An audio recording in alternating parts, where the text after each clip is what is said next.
comment dire, les slides du PPT. Donc on est depuis 2 ans à réfléchir sur la nouvelle architecture. Vous aviez déjà eu une première présentation l'année dernière, certes en fin de journée, donc je comprends la difficulté à pouvoir être attentif. Là, pour le coup, la nouvelle architecture voit le jour dès septembre prochain.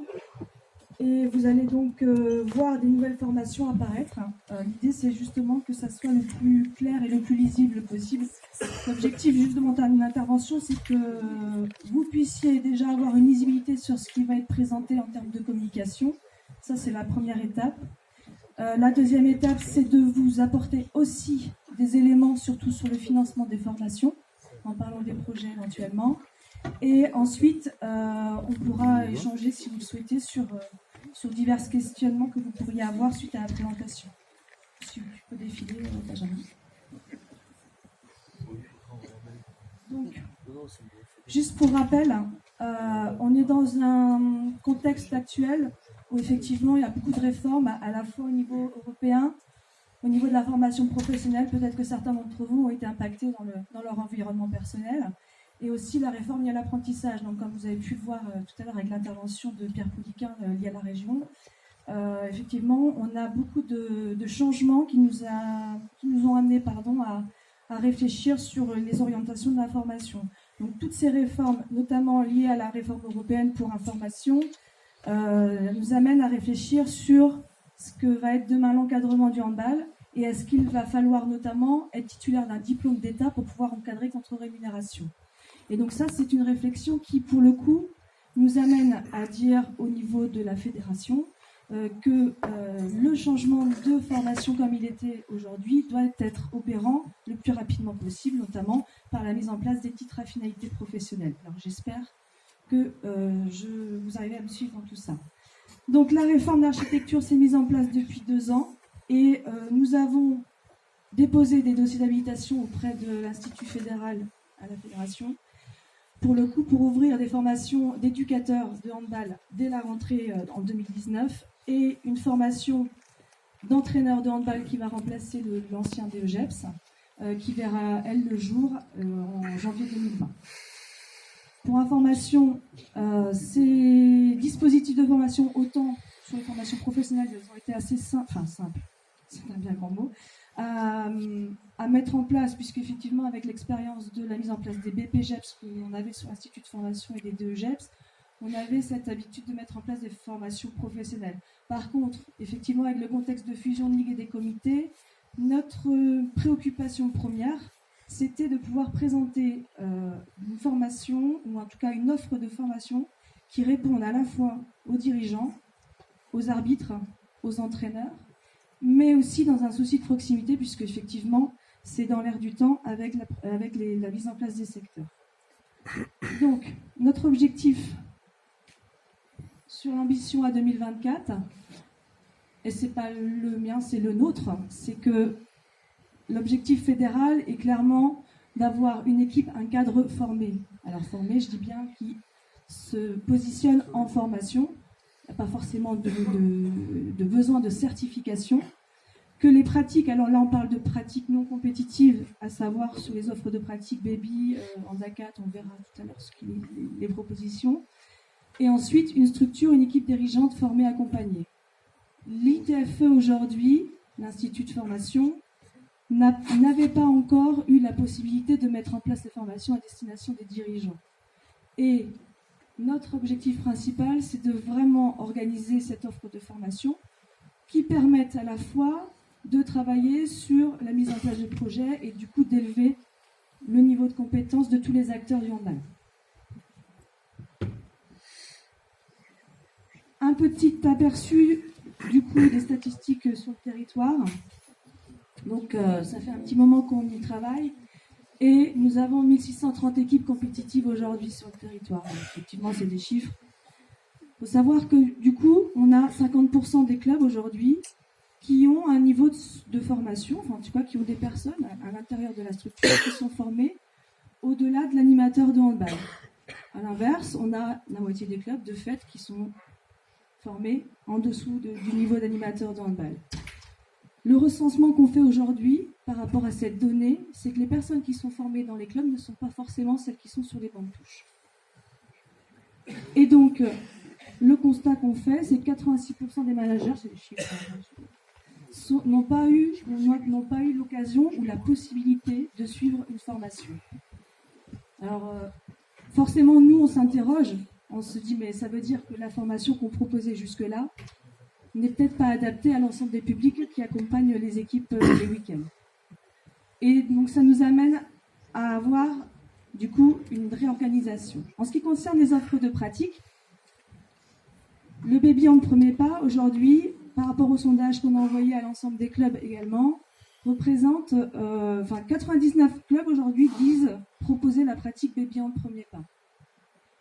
111 se disent proposer mini-hand. Et ensuite, on a très peu de clubs qui finalement sont en possibilité de proposer l'activité hand fit et l'activité hand ensemble. Juste une petite information par rapport à ces chiffres. Aujourd'hui, la mise en place du baby hand premier pas mini hand en A4 n'amène pas d'obligation de formation à la mise en place de la pratique. D'où effectivement la volonté des clubs de proposer cette offre de pratique. Sauf que notre objectif est que l'ensemble de ces publics, d'entraîneurs, d'animateurs, d'accompagnateurs, puissent avoir un minima, une petite formation pour accompagner ces publics qui débutent. A l'inverse, le hand fit et le hand ensemble que vous voyez là n'avaient pas la possibilité d'être mis en place sans formation au préalable. Et c'est ce qui pouvait être un point bloquant puisque la fédération proposait ces formations et là, pour le coup, on va les récupérer, donc amener plus de proximité, plus de possibilités aussi de rentrer en formation. En ce qui concerne la répartition des diplômes d'État rapidement, un chiffre à retenir, c'est qu'aujourd'hui, on a 85 professionnels sur le territoire. Ces 85 professionnels, aujourd'hui, sont pour moi, des apports, des ressources et des personnes sur lesquelles on peut s'appuyer pour délivrer aussi de la formation de proximité, pour aller vers les bénévoles de club et pour apporter des contenus de formation à différents publics. On peut passer à la suite. Alors, le dispositif, effectivement, qui va se mettre en place, le premier niveau de formation. Donc, on propose, dans un premier temps, ce qui fait partie de la qualification participer à la vie associative d'une structure de handball. Le premier module de formation, alors, les couleurs sont un petit peu, enfin, en tout cas, la police d'écriture n'est pas très lisible, mais l'animation sportive qui va consister à accompagner et sécuriser les pratiquants. Ensuite, dans un deuxième temps, ce qui est un petit peu nouveau, donc pour information, ça correspond vulgairement à l'animateur de handball que vous connaissez, et que vous connaissiez avant. Le fonctionnement de la structure et le projet associatif émergent aujourd'hui dans les dispositifs de formation et permet notamment d'accompagner les dirigeants à la mise en place de projets associatifs et la promotion des actions de développement. Ensuite, on va retrouver tout ce qui est de l'ordre des offres de pratique, avec, dans un premier temps, les pratiques éducatives, dans lesquelles on va retrouver Baby Hand, premier pas, et Mini Hand en A4. Donc, je suis bénévole.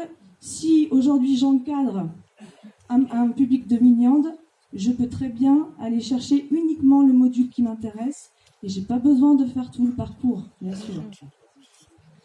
C'est le principe. Je vais piocher ce dont j'ai besoin. Si je me destine à être professionnel, on le verra tout à l'heure, on aura tout le parcours à faire. Pour ce qui est des pratiques sociales, on propose également des modules de formation qui sont en lien avec la pratique en fit et en ensemble. Et enfin, le cœur de notre activité, c'est l'entraînement des adultes et l'entraînement des jeunes, avec donc ce qui correspondait précédemment à l'entraîneur régional. On va retrouver en fait ce niveau de formation qui va rentrer ce qu'on appelle dans la mention entraîneur territorial. Une fois de plus, le message, c'est que il n'y a plus de parcours de professionnels ou de parcours de bénévoles indépendants. l'un de l'autre, mais ces deux parcours se réunissent. Si je souhaite de devenir professionnel et être titulaire d'un titre professionnel permettant d'être rémunéré, je dois me positionner sur l'ensemble du parcours, soit l'une ou l'autre des mentions, bien évidemment. On peut enchaîner. Donc, on a souhaité dans la communication, et là je remercie vraiment Benjamin qui a fait un gros travail de mise en forme, et ça n'a pas été simple en fait de pouvoir transmettre un petit peu le message de tout ce qu'on vient d'expliquer. Donc c'est d'essayer de faire un guide des formations qui soit à la fois lisible, attractif et compréhensible par l'ensemble des acteurs. Donc déjà que nous, c'est compliqué quand on est en immersion dans le dispositif. Donc c'est vrai que quand on découvre un nouveau dispositif, c'est pas toujours simple. Bon, on passe l'édito, c'est pas intéressant. Donc ensuite, vous avez effectivement un petit lexique qui permet de comprendre un petit peu les nouvelles appellations, parce qu'en acronyme, on est assez fort quand même. Ensuite, au niveau du sommaire, vous allez notamment avoir les informations liées à l'acquisition de nouvelles compétences en fonction du public que vous encadrez. Ensuite, la partie professionnelle qui arrive dans un second point et le financement de l'information qui arrive dans un troisième point. Le principe sur le guide des formations, il se veut interactif, puisque quand vous cliquez en fait sur notamment le certificat 1, qui contribue à l'animation des pratiques, à l'animation de la structure, vous avez de fait le détail de la formation avec les contenus, le programme, les prérequis, les modalités d'inscription, le volume horaire, les tarifs à titre indicatif à ce jour, et je reviendrai plus tard. Et ensuite, vous pouvez avec les home en haut revenir à la page d'accueil pour aller voir en fait le fonctionnement des autres modules.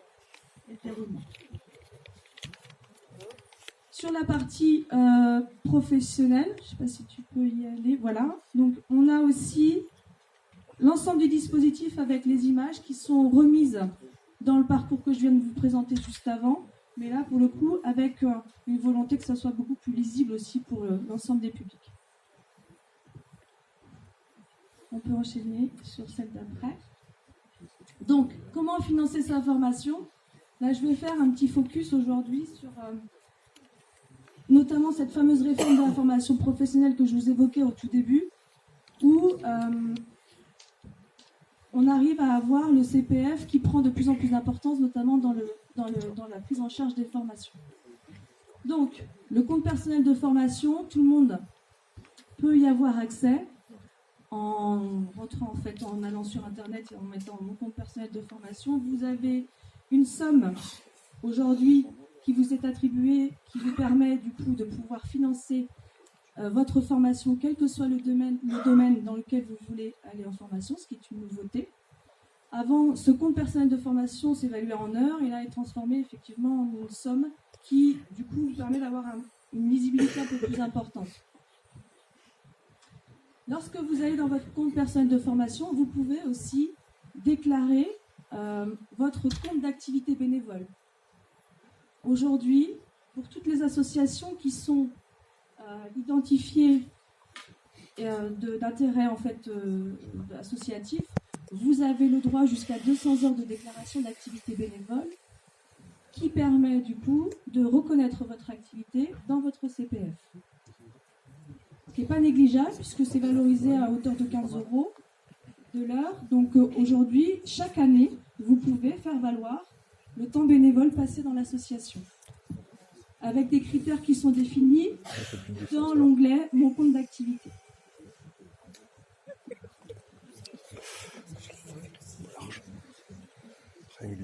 On va revenir juste au PPT.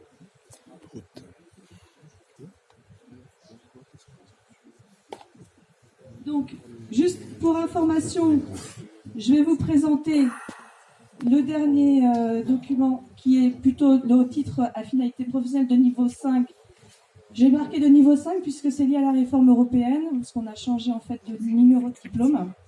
Donc ce qui équivaut au DEGEPS, on va retrouver des certificats aussi avec l'ancien entraîneur interrégional qui du coup va se transformer en module certificat performé avec des adultes. Donc on va vers la performance. Ensuite, on a un deuxième certificat que nous on va proposer aussi, qui va être former des jeunes, où là, on va aussi se référer plutôt au niveau entraîneur interrégional jeune, pour ceux qui ont connu cette formation-là. Et un domaine d'activité qui va aussi voir le jour, à la fois dans le domaine professionnel, enfin dans la formation professionnelle, mais aussi pour les bénévoles, c'est tout ce qui est lié au projet. Donc, si tu peux défiler, tu peux plus défiler si tu veux. Donc là, on va avoir en tout cas une proposition de formation qui consiste à concevoir un projet et coordonner une équipe de bénévoles ou de salariés, qui va permettre d'accompagner aussi les dirigeants, et dans un deuxième temps, gérer une organisation sportive et commercialiser et promouvoir les activités. Ces deux types de formations vont être proposés à la fois en formule classique, mais aussi en formule à distance, parce qu'aujourd'hui, on connaît les difficultés de se déplacer sur des formations en présentiel, notamment quand on a une activité professionnelle toute la semaine.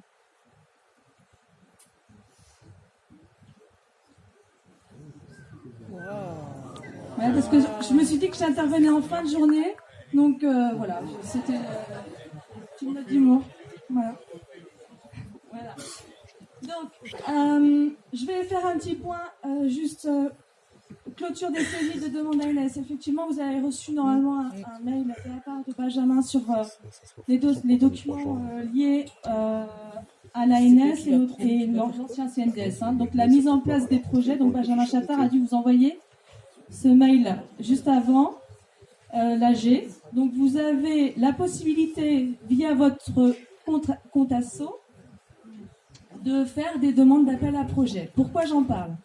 Parce que la formation aujourd'hui est concernée par ces demandes d'appel à projet, notamment si vous proposez des gens des bénévoles qui veulent aller se former sur les publics des offres de pratique, c'est le point 3B1 et 3B2 de la notice que vous avez dû recevoir. Vous êtes éligible à l'appel à projet, notamment sur des subventions ANS. Je vous invite vraiment à aller regarder votre compte ASSO et identifier quels seraient les axes de développement de votre structure qui, du coup, pourraient être financés ou finançables. C'est un intérêt aujourd'hui que la fédération reprenne la main sur le CNDS, c'est vraiment d'être au plus près de la réalité des clubs et des projets qui sont mis en place. Donc certes, les aspects de féminisation sont toujours d'actualité. Les projets dans les zones rurales, les QPV, les ODRR sont toujours aussi d'actualité, mais le développement des offres de pratique prend une place vraiment de plus en plus importante avec la digitalisation des clubs. Ensuite, pardon, vas-y Maki.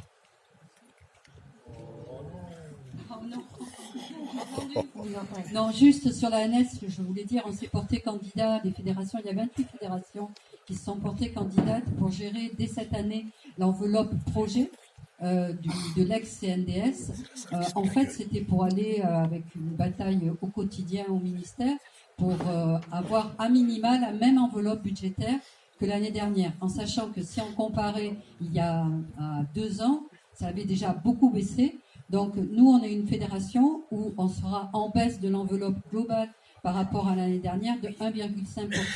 Si on s'était pas, les fédérations qui ne se sont pas portées candidates, aujourd'hui, ont une baisse de 15%. C'est pour ça que nous, on a un président de fédération, pour ceux qui le connaissent, il veut toujours aller de l'avant, mais c'est parce qu'on savait que si on se portait candidat, on pouvait aller se battre sur l'enveloppe budgétaire. Juste par rapport à cette date du 23 juin, il y a une date, et maintenant je pense qu'elle est clôturée, c'était pour l'emploi. J'espère que vous avez été aussi déposer des projets pour des créations d'emplois. Bien évidemment, je ne dis pas faites des projets pour des créations d'emplois, il faut que l'emploi après demain soit pérenne. Mais en fait, nous, là, sur cette date du 23 juin, ce sont bien que les projets dont tu as parlé, Marion. Ensuite, une date importante aussi pour aller dans le sens de l'information de l'ensemble des publics. Donc, il y a une proposition de regroupement technique arbitrage le vendredi 28 juin 2019 pour tous les entraîneurs qui encadrent les équipes d'excellence régionale à pré-national garçon, c'est ça, hein, oui. Et même chose pour les filles, donc de pré-national filles à N3 territorial. Vous avez la possibilité de participer à un regroupement, donc ce serait bien de pouvoir répondre au mail que Serge a dû envoyer, je crois, hier encore. Puisque l'idée c'est de faire un temps d'information et de formation aussi sur les évolutions liées à l'arbitrage. Voilà. Et que tout le monde soit en phase sur les attentes des championnats.